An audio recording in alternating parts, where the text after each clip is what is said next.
de la Corte Suprema de Justicia de la Nación, que se puso muy en boca de todos nosotros en estos días por la renuncia de Elena Hayton del Nolasco, y ya comenzó el tema de si están bien los miembros de la Corte, si hay que aumentarlos, si hay que achicarlos, si la Corte es política, si la Corte debería ser independiente o es independiente. Bueno, a ver, vamos a hablar de la Corte Suprema, de nuestra estimada Corte Suprema. Vamos a hablar de cómo será el proceso para reemplazar a Elena Hayton. Dale. Bueno, la renuncia de Elena Hayton abre el proceso de selección de su reemplazo, digamos, ¿no? El artículo, en la Constitución del 94 se establece en el artículo 99 que para la designación de un juez en el Tribunal Supremo corresponde al presidente de la Nación con acuerdo del Senado por 2/3 de sus miembros designar al miembro vacante, digamos, Bien. al miembro reemplazante.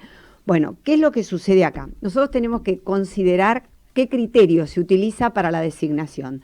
Primero y fundamental, se establece en la resolución 222 del año 2003 que se debe tener en cuenta ciertos elementos. Primero, diversidad de género. Bien. Segundo, especialidades profesionales. Y tercero, integración regional y federal. Bien.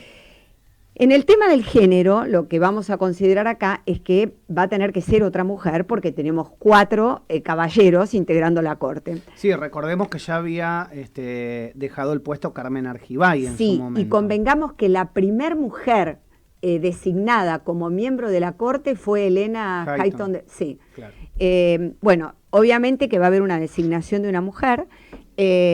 Los requisitos que se establecen por este mismo decreto es que, el miembro debe tener como mínimo 30 años, Bien. Como mínimo. Debe tener como mínimo 8 años de ejercicio de la profesión.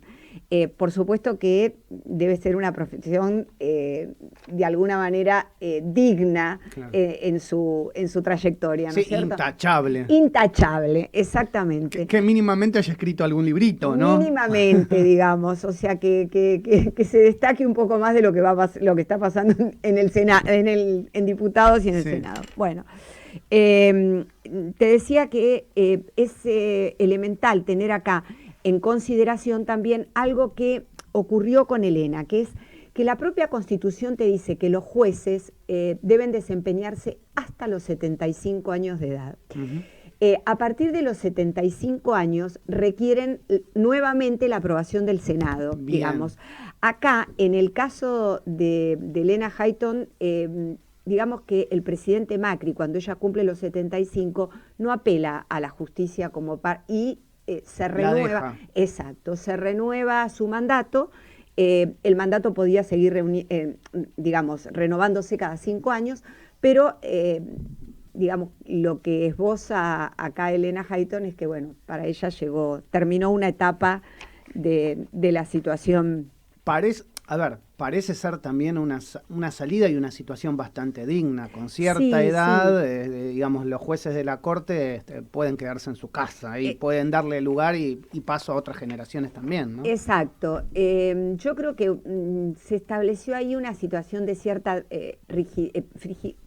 no sé si fue rígida o si fue, o cómo podíamos de alguna manera describirla, pero con el nombramiento de Rosati y la situación que hubo del autovoto para la designación, digamos, de presidente, creo que hubo cierta frigidez entre los miembros de la... Tal vez ella dijo, yo no tengo más ganas de hacerme problema por esto, y no lo sé, uno está suponiendo, pero... Sí, pero la realidad, si bien, no sé si vos lo habrás escuchado a Lorenzetti, que en distintas manifestaciones dijo que, bueno, que la situación, digamos, vinculada a la relación entre los miembros no estaba lesionada en lo más mínimo, no parecería. Uh-huh. No parecería, porque fíjate que a pocos días del nombramiento de Rosati...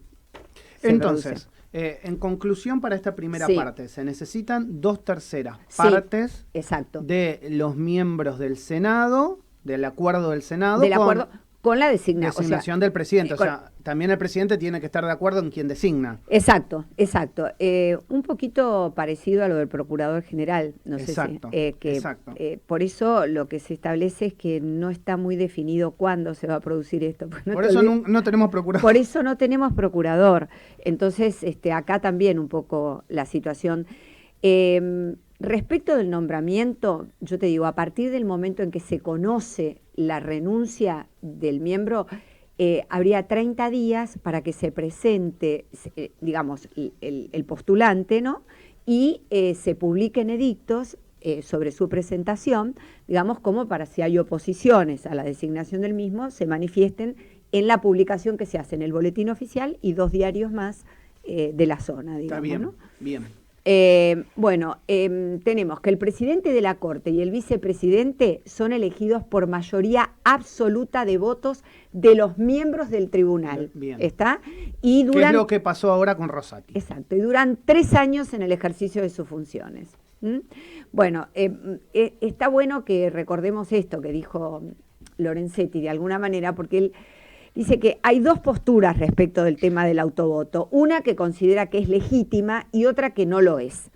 Él sintió la necesidad de manifestar cuál era su postura respecto del autovoto, lo que no quiere decir que él impugnara la designación de Rossetti, o sea, en ningún momento él, de Rosati, en ningún momento él la impugnó. Bien. En ningún momento impugnó la persona Rosati, ¿entendés? Sino que no estuvo de acuerdo en la forma de elegir por esto del autovoto. No nos olvidemos que, bueno, 2 miembros, entre los cuales él, se habían retirado en el momento de la votación, claro, ¿no? O sea que también creo que Rosati apeló al autovoto porque faltaban... Sí, porque no le quedaba otra. No le quedaba otra. Bueno, respecto de la composición de la Corte, a ver, desde 1862 la Corte estaba integrada por 5 miembros y un procurador general. Bien. Recién en 1960 se aumenta el número de miembros y se va a 7, para luego en el 66 volver a 5 y al procurador. Y en el 90 se eleva a 9, que finalmente en el año 2006 se llega al número de 5. La pregunta que te haría, digamos, cualquier persona tal vez no muy instruida o muy leída en el tema de la Corte, es por qué estas variantes de aumentar o disminuir la cantidad de miembros. Y uno puede llegar a pensar, es político, ¿no? Es absolutamente político. Si bien hablamos siempre de la independencia de los 3 poderes y decimos que realmente tiene una independencia absoluta, tanto el legislativo, el ejecutivo y fundamentalmente el poder, lo cierto es que, como el Consejo de la Magistratura, están de alguna manera acomodados al poder de turno, ¿no? Vos sabés que lo escuché a Lorenzetti sí, y por eso te hago esta mención y esta incisión en la columna, cuando hablaba de la independencia, y él dijo, yo creo hoy que la Corte no tiene atribuciones para ser totalmente independiente del poder político. Y entonces el periodista, en este caso era Tenenbaum, le preguntó, ¿pero por qué decís eso? Y dijo, no, porque obviamente hay un vínculo estrecho con lo que es, digamos, el poder legislativo. No necesariamente el poder ejecutivo, pero sí el poder legislativo. No tenemos independencia absoluta, dijo. Yo dije, bueno, si un miembro de la Corte dice esto, que no hay independencia absoluta, es el ABC de lo que estudiamos en Derecho Constitucional, claro, ¿no? Sí, claro. Bueno, vos fíjate que no solamente lo dice, sino que además... en esa misma entrevista lo que esboza es que hay un corte absoluto y en este momento con el Poder Legislativo. Claro. O sea, que no tienen de ninguna manera... Y con el Ejecutivo, dijo que no se hablaban. Dijo que no se hablaba con el Ejecutivo. O sea, evidentemente que hay una situación de tensión. Y yo creo que también esta situación de tensión se da por la falta de resolución de las causas. ¿Entendés? Porque, a ver... Todos sabemos que a la Corte se llega cuando el poder, digamos, el poder más alto que determina o que dicta una sentencia, ya no tiene otra posibilidad de ser revista más que por la Corte, y que la realidad es que la Corte debe defender los intereses de todos los ciudadanos y proteger y cuidar. Entonces, si vos no tenés esa protección porque no tenés la resolución de una causa, la verdad es que parecería que es cierto esto de que no hay que falta cierta independencia, porque ¿por qué no se resuelven si no? ¿Está claro? ¿Y por qué toda esta situación de sospecha y de duda ahora de por qué en este momento, en un momento de tanta tensión en el Ejecutivo, se produce la vacante de Exacto. uno de los miembros de la Corte? Pero es muy importante lo que vos estás explicando, porque digamos, si uno piensa que la Corte debería ser independiente, o tendría que ser independiente, si un propio miembro de la Corte te dice que la independencia no es absoluta y que siempre está condicionada políticamente, entonces las causas políticas que le llegan a la Corte, o de políticos, no políticas, las causas, Claro. por ejemplo de corrupción, pero de políticos que le llegan a la Corte, ¿por qué nunca tienen un punto final? El caso tal vez más resonante para todos nosotros fue la causa de Carlos Menem. Exacto, exacto. Y fíjate lo que pasa ahora, Maxi. O sea, tenemos hace 5 años sin resolver la inconstitucionalidad de la reducción del número del Consejo de la Magistratura. O sea, que es tan importante el Consejo de la Magistratura, porque es quien de alguna manera resuelve sobre la situación de los jueces. Y vos fíjate que a días de conocerse la vacante esta, se está hablando de que la Corte va a resolver sobre la inconstitucionalidad de esta situación que lleva 5 años, que se produce cuando en el gobierno de la doctora Cristina Fernández de Kirchner resuelve bajar el número a 13. Claro. ¿Está? O sea, es significativo, pero la verdad es que no puede el ciudadano no sentirse en dudas de por qué se están dando estas situaciones en un momento como este. Y además, uno siempre tiene que dividir lo que son las causas federales, de lo que son los delitos comunes, las causas...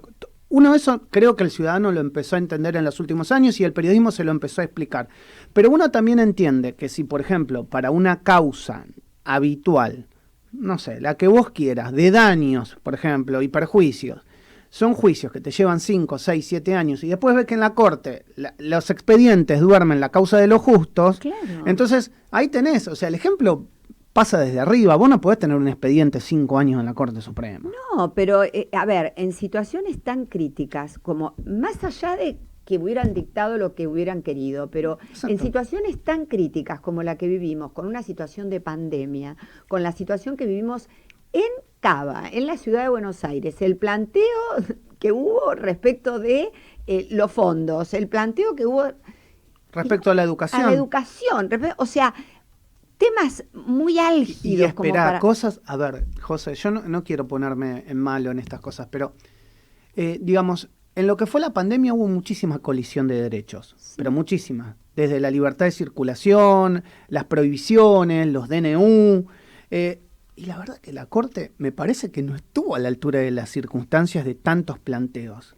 No. Porque más allá de que todos entendemos que las causas entran por juzgados menores y para llegar a la instancia superior tienen que tener todo un proceso, un juez de la Corte es importante que se exprese respecto a determinadas cosas. Claro, claro, porque además, a ver, yo creo que comprendía los derechos y obligaciones de toda la ciudadanía. Exacto. No es que era un sector, pero yo creo que la situación está lesionada a todos los niveles, Maxi, porque hoy a la mañana, en las noticias de primerísima de la mañana, me entero que ayer en el Senado se debatió un proyecto para definir si una comida coreana era considerada de interés o no. A ver, yo realmente no estoy en contra de ni lo que es la cultura oriental, todo lo contrario porque amo pero la importancia. Creo que hay un orden de prioridades que nos está golpeando la puerta a todo. Entonces, por eso creo que existe este desinterés en la gente o esta falta de credibilidad en las instituciones, en una institución tan importante como la Corte Suprema. No quiero tirar un nombre que no es una información que tengo, pero sí en base a la experiencia y la expertise que por ahí podés tener vos o el conocimiento tal vez de alguna fuente que puedo tener yo, quién puede llegar a ser el eventual reemplazo de Hayton de Nolasco. Sí. Pero suena mucho el de Aida Kermermacher de Carlucci. ¿Es posible? Es posible, está sonando, sí. Sí, está sonando mucho. Sí, a mí además, también me llegó la misma. Y además es una persona muy reconocida, o sea, ha escrito muchos libros, es muy importante en lo que es derecho internacional privado. Sería muy importante que realmente se nombrara, que por lo menos nos diera la tranquilidad de saber que una vez más no va a estar teñido de política, uno u otro, no importa quién. Porque digamos que un poco la gente lo que está pidiendo es esto, basta porque hay una realidad, si vos me decís Graciana Peñafort, uno te va a decir, bueno, puede ser intachable respecto a su trabajo, pero bueno, está teñida de política, o me decís Elisa Carrió, claro, yo te voy a decir, bueno, está teñida de política, y la verdad que si hay algo que se necesita en una institución como la Corte Suprema, es que realmente, por lo menos en este momento que se plantea este cambio, y que se plantea de manera natural, no porque se haya pedido, bueno, de alguna forma que dé cierto margen de credibilidad que tanto se está necesitando. En las instituciones, totalmente. Bueno, la columna de la Corte Suprema de Justicia de la Nación por Josefina Tajes. Gracias. Desde Buenos Aires, Argentina y para todo el mundo, transmite Radio Sónica.